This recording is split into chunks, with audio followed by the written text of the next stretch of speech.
Hello everyone, welcome back to my channel. कैसे हैं आप लोग? उम्मीद करती हूँ आप लोग बहुत अच्छे होंगे, क्योंकि हम भी बहुत अच्छे हैं। एक बार फिर से मेरे चैनल पे आपका बहुत बहुत स्वागत है। आज का जो ब्लॉग है ना, वो मंडे का है। मंडे की शाम को 4 बजे से मैंने आज का ब्लॉग स्टार्ट किया है। एक्चुअली आज है ना कि बहुत दिनों से क्या हो रहा था ना कि जो मेरी तुलसी माता है ना, उनके ऊपर बहुत सारी मंजरी आ गई थी। कटिंग करने का मन नहीं कर रहा था, क्योंकि मंजरी जब आ जाती है ना तो पौधा बहुत बड़ा सा लगने लगता है। बट कहते हैं ना कि मंजरी, तुलसी माता की जो मंजरी होती है उसको काट देना चाहिए, क्योंकि जब तक उस पर मंजरी रहती है तुलसी माता पे बहुत भार रहता है। और दूसरा जो पौधा होता है वो बहुत जल्दी सूखने लगता है। जैसे जैसे मंजरी सूखेगी पौधा सूखने लगता है। इसीलिए कहते हैं टाइम टू टाइम अगर मंजरी काट दी जाए ना तो पौधा जो है वो हमेशा हरा भरा बना रहता है। और ये जो हमारी तुलसी माता हैं, ये 3 साल से मेरे साथ है। मतलब मैं 3 साल से इनको एज इट इज़ ऐसे ही करती हूँ। ऊपर से जैसे ही थोड़ी सी मंजरी निकलती है उसको काट देती हूँ। हफ्ते हफ्ते में उसकी गुड़ाई भी करती रहती हूँ, प्लस ऊपर से कटिंग भी करती रहती हूँ, तो वो एज इट इज़ वैसे बनी हुई है। और उसके बाद फिर क्या हुआ, मंजरी की कटिंग करने के बाद, बालकनी की खूब अच्छे से सफाई करने के बाद सीधे फिर मैं आ गई हूँ किचन में अपने लिए चाय बनाने, क्योंकि शाम को 5-6 बजे का टाइम हो चुका है। तो सबसे पहले मैं क्या करूँगी, ओम की बोतल बना के ओम को बोतल दे दूँगी। और जो दूध के ऊपर मलाई जमी होती है, मलाई जो होती है ना, उसको मैं एक बॉक्स में अच्छे से निकाल लेती हूँ। जब खूब सारी मलाई इकट्ठा हो जाती है तो फिर उसके बाद मैं उसका घी बना लेती हूँ। तो सबसे पहले मैंने दूध के ऊपर से जितनी मलाई थी उसको निकाल के एक बॉक्स में रखकर उसे फ्रीजर में रख देती हूँ। उसके बाद फिर मैंने जो तुलसी माता की काट के मंजरी निकाली थी, तुलसी पत्ती डाल के खूब अच्छे से अपने लिए कड़क सी चाय बनाऊंगी। शाम की चाय जब तक पीऊँ ना तब तक जैसे लगता है आगे क्या करूँ, कुछ समझ में ही नहीं आता है। पर एक चाय पीते कहते हैं जैसे किक लग जाती है कि समझ में आ जाता है आगे अब मुझे क्या कर रहा है, तो मैं वही करूँगी। तो इधर जब तक मेरी चाय बन रही है तब तक तिवारी जी लाए थे नमकीन। मेरे घर में नमकीन की खपत बहुत ज़्यादा है, क्योंकि मुझे भी नमकीन पसंद, ओम को भी पसंद, तिवारी जी को तो बहुत ही पसंद है। तो अब मुझे लगता है कि एक पूरा पैकेट 1 वीक से ज़्यादा मेरे घर में नहीं चलता है। तो वही नमकीन क्या करूँगी, मैं अच्छे से कंटेनर में खाली कर लूँगी और प्लस चाय अपनी छान लूँगी कि लगे हाथ बातों बातों में मेरी चाय भी बन के तैयार हो गई। ओम इधर अपनी सेम नमकीन लेकर अपनी मोटरसाइकिल पर बैठ के आराम से खा रहे हैं।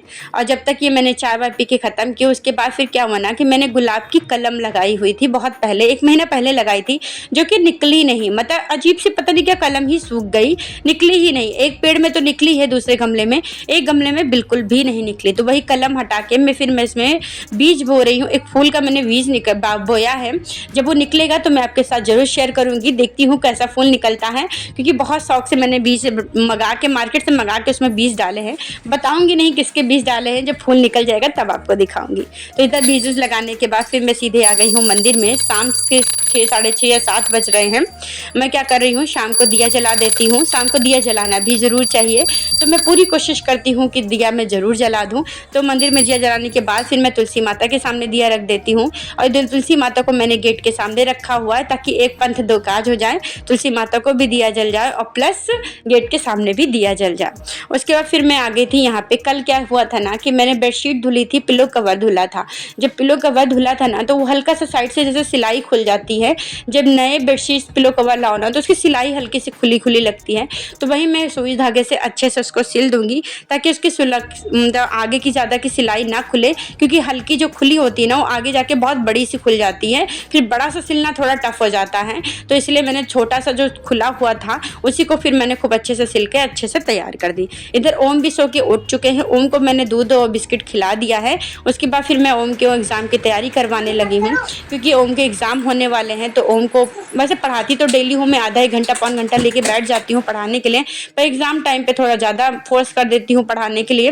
वैसे मैं प्रेशर देके बिल्कुल भी नहीं पढ़ाती हूँ। बच्चे का जब मन हो तब पढ़े, थोड़ा बहुत लेकर बैठ जाती हूँ, क्योंकि अभी वो इतना बड़ा नहीं है कि मैं उसके ऊपर प्रेशर दूँ। बहुत ही टाइम टू टाइम टेबल लेकर बैठूँ कि नहीं तुम्हें पढ़ना ही है, क्योंकि अभी उसका खुद का बचपना चल रहा है।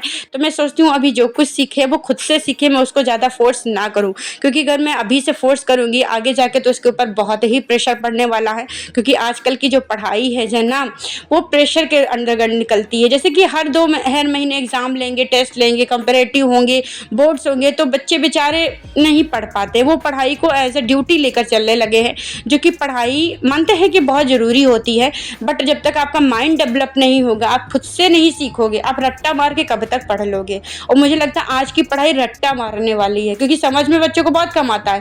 क्वेश्चन आंसर सब रट के बैठे हैं, बट अगर पूछ लोगे मतलब क्या है तो बहुत ही रेयर केस में बच्चों को पता होता है कि मतलब क्या, और रट्टी पूरी कॉपी रटे रहेंगे। मतलब रट्टू तोता वाला हाल हो गया है आजकल की पढ़ाई का। बट मुझे ओम को ऐसा नहीं बनाना है। ओम जो कुछ जाने खुद के अपने IQ लेवल के हिसाब से ही जाने।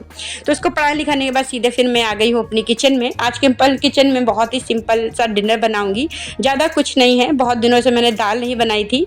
अगर आपने मेरा प्रीवियस ब्लॉग देखा होगा तो आपको पता होगा कि मैंने इस समय नई नई दालें मंगाई हुई हैं। तो आज मैं खड़े मसूर की दाल बनाने वाली हूँ, क्योंकि बहुत दिनों से आजकल क्या है ना, बथुआ औरत की दाल का ही सिलसिला चल रहा था। हर दूसरे तीसरे दिन वही बन रही थी। तो आज मैंने खड़े मसूर की दाल बनाई है, क्योंकि ऑब्वियसली लगातार कंटिन्यूसली कोई चीज़ खाते रहो ना तो मन सा उब जाता है, और इसमें बथुए का टेस्ट तो बिल्कुल अच्छा नहीं लग रहा है। इसीलिए मैं आज खड़े मसूर की दाल बनाऊंगी, जो कि मैंने कटोरी दाल लेके धुल के खूब अच्छे से, और दाल के अकॉर्डिंग मैंने 3 गुना उसका पानी लेके उसमें मैंने 1 चम्मच नमक डाल के, आधी चम्मच हल्दी और 1 खटाई डाल के खूब अच्छे से रख दूंगी। 4-5 सीटी लगा दूंगी।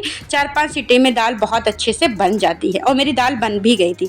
और उसको मैं बहुत ही सिंपल तरीके से मैं फ्राई करूंगी, ज़्यादा कुछ इसमें तीड़ झाम नहीं करने वाली, क्योंकि मैं खाना बहुत ही सिंपल तरीके से पसंद करती हूँ। डेली का खाना जो है, कभी कभार जो बनाना हो तो बहुत स्पाइसी और ऑयली करके खूब बना लो, बट अगर डेली का खाना है तो बहुत ही सिंपल तरीके से खाना बनाती हूँ। मतलब ज़्यादा तीड़ झाम नहीं। कुछ लोग उसमें गरम मसाला, बहुत तीड़ झाम होते हैं भैया दाल बनाने में। मैंने देखे हैं कई लोग कई तीड़ झाम का डालते हैं, पर मेरे साथ नहीं है।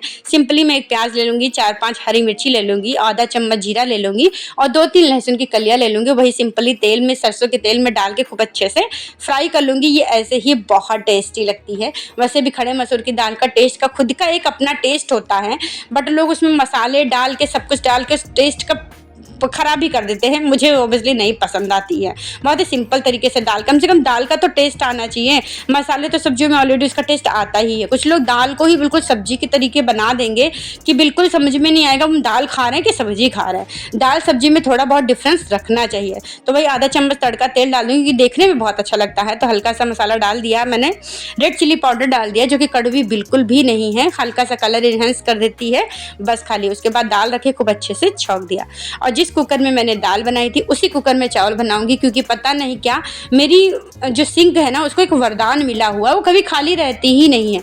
मैं जरा सा बर्तन धुल के किचन क्लीन करके हटूंगी ना, लौट के आऊंगी तो उसमें जरूर ना एक थाली, एक कटोरी जरूर रखी हुई मिलेगी मुझे। तो जैसे कहते नहीं कि वरदान टाइप का मेरी सिंक को मिला हुआ है।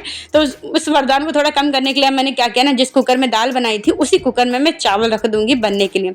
बट अगर दाल वाल बनाओ ना कुकर में तो जरूर से जरूर छींटे चारों तरफ पड़ जाते हैं, और लगे हाथ उन्हें वाइप कर दो ना तो ज़्यादा बेटर रहता है। क्योंकि अगर छोड़ दिया तो वो सूख जाएंगे, और सूखने के बाद छुड़ाना बहुत मुश्किल काम हो जाता है। तो दाल वगैरह अगर मैं बनाती हूँ तो लगे हाथ में पोछा डाल भी देती हूँ, मतलब मार देती हूँ पोछा।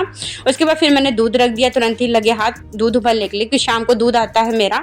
तो दूध उबलेगा, इधर तिवारी जी भी आ चुके हैं, तब तक मैं उनका खाना, मतलब अपना उनका डिनर लगा दूंगी। आज का डिनर बहुत ही सिंपल है, जो कि मैं आपको पहले ही बता चुकी हूँ।